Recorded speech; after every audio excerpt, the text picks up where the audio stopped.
एक सच्चा देशभक्त व जनसेवक व देश सेवक इस्माइल बाटलीवाला ने एनआरसी का मसौदा अपनी टीम के साथ तैयार किया है और ये मसौदा देश हित व जनहित में है।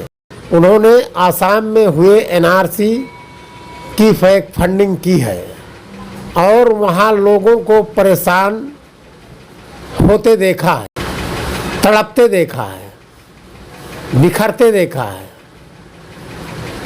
इसलिए ये एनआरसी का मसौदा देश के सभी जिम्मेदार व्यक्तियों को भेजा जा चुका है और ये मसौदा 9 जनवरी को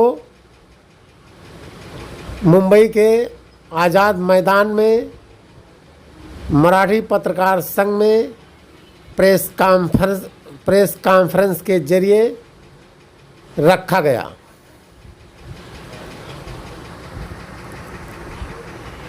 हिंदी मराठी दोनों यहाँ बुलाया, धन्यवाद। बड़ी संख्या में पत्रकार लोग भी आए, बहुत अच्छा लगा। 2017 में असम में जो हुआ था वो एक मानवता पर कलंक था। ये वहाँ मैं जो गया देखा उस पर मैं बता रहा हूँ।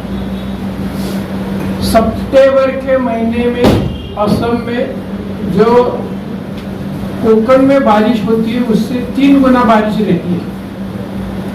ऐसी बारिश में बुलडोजर जेसीबी लगा के कई मुस्लिम गांव तबाह कर दिए। उनमें से मुझे एक अभी भी याद है, खारूपिटिया नाम का गांव। तो वहां जो हमने देखा हम सुन्न हो गए। मतलब मानवता के खिलाफ एक बर्बरता थी। एनआरसी के तो सर्टिफिकेट्स उनको 1951 से दे दिए गए, बांटे गए हैं, फिर भी उनके घर क्यों तोड़े? तो जो अभी इस्माइल बाटलीवाला साहब ने जवाब दिया कि गवर्नमेंट के पास ही इसका कोई डॉक्यूमेंटेशन नहीं है। गवर्नमेंट के पास का अगर डॉक्यूमेंटेशन नहीं है तो डिटेंशन कैंप किस लिए बनाए और लोगों को उधर कैसे आप रख सकते हो? बात यह है, आपने साहब बिल्कुल एक अच्छा सवाल पूछा। जो बांग्लादेश से नागरिक आए थे और वहां बसे हैं, उसका क्या? बात यह है, भारत और पाकिस्तान 2 शत्रु राष्ट्र बन गए और सरकार ने पॉलिसी के तहत पाकिस्तान के 2 टुकड़े कर दिए। ये हमारे देश के हित की बात सरकार ने की।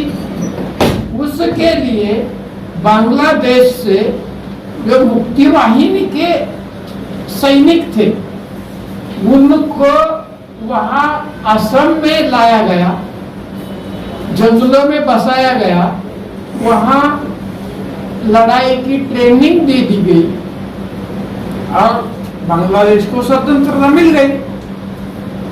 उसके बाद हुआ ये, जो लोग वहां बांग्लादेश से असम आए थे, दरअसल असम की लोक संख्या आबादी बहुत कम है और एरिया बड़ा ज्यादा है। दूसरी बात, ब्रह्मपुत्र के किनारे उन्हें बसाया गया क्योंकि पानी की दिक्कत नहीं है। एक अनाज और पानी 2 चीजें हो गई तो क्रांतिकारी कहीं भी रहता है। तो जो लोग वहां बसे वो बोले अभी हमें यहाँ से जाने का नहीं है।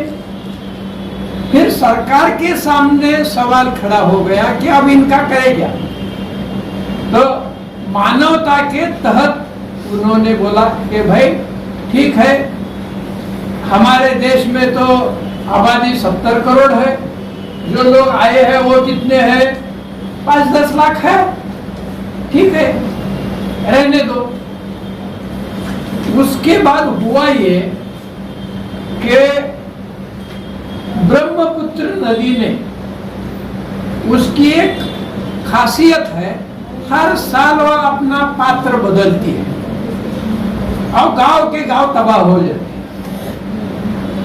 उन लोगों के लिए यह नया नहीं है। तो उसमें बहुत से जो आपके जिसे कानूनन चीजें हैं वो नष्ट हो जाती है। आपका परिचय खत्म हो जाता है करीब करीब।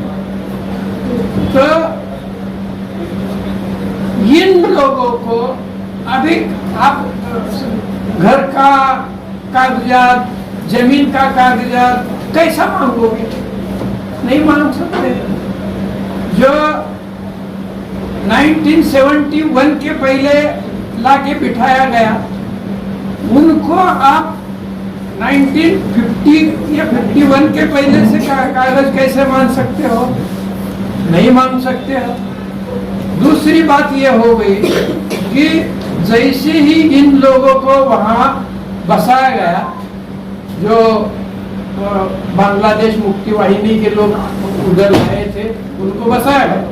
उसको उधर बसाने के बाद और भी लोग, उनके जो रिश्तेदार है वो उधर आ गए। तो ऐसे प्रॉब्लम्स वहां बढ़ते चले गए। और ये जो 2017 में घटना घटी, वो सीधा मैंने बताया मानवता पर कलंक था। और उसने इतनी हद की कि अपने राष्ट्रपति के कुटुंब को भी एक नोटिस मिली है, ऐसा मुझे सुनने में मिला है। तो सरकार ईमानदार हो, लोग ईमानदार हो। और इस्माइल बाटलीवाला साहब ने अभी जो ये काम किया है, वो इस ईमानदारी को मजबूत करेंगे, ऐसी मैं अपेक्षा रख रहा हूँ। इसमें और एक मैं आपको बात बताता हूँ, जो भटके विमुक्त लोग हैं, जो बंजारा लोग, लमान लोग वगैरह, नदी वाले लोग, ऐसे गांव गांव भटकते हैं, उनका कोई ठिकाना नहीं रहता है। उनको आप एनआरसी कैसे देने वाले हो? जो घाटी में दूर दराज में रहते हैं, अभी भी उनके पास कोई कागज नहीं है। असम में जो 19 लाख लोगों को उन्होंने सस्पेक्टेड बता दिया, उसमें बांग्लादेशी बहुत थोड़े हैं और इंडियन ही ज्यादा है। उनका क्या करोगे? बहुत सी बातें हैं। तो अभी आपका समय ही खत्म हो रहा है, तो मुझे यहाँ बुलाया, बोलने का मौका दिया। दरअसल ये चीजें आपने इनको पूछनी चाहिए थी, आपसे नहीं आई। ठीक है, मगर आप लोग ध्यान दीजिए कि ये जो बेसिक बातें हैं कि एनआरसी के लिए मांगा क्या, तो मेरे नाना के बर्थ डेट का सर्टिफिकेट कहाँ? मेरा खुद का बर्थ डेट 3 है, मेरे मामा ने उधर लिखा हुआ था, मेरे गुरुजी ने लिखा हुआ, और आपके दफ्तर की नोट सरकार ने जो लिखा है। तो ऐसी चीजें हैं। इसलिए इस्माइल बाटलीवाला साहब जो जा रहे हैं, बहुत अच्छा काम किया है उन्होंने। इस देश में किसी ने लोग करना चाहिए था। आपको सलाम, धन्यवाद।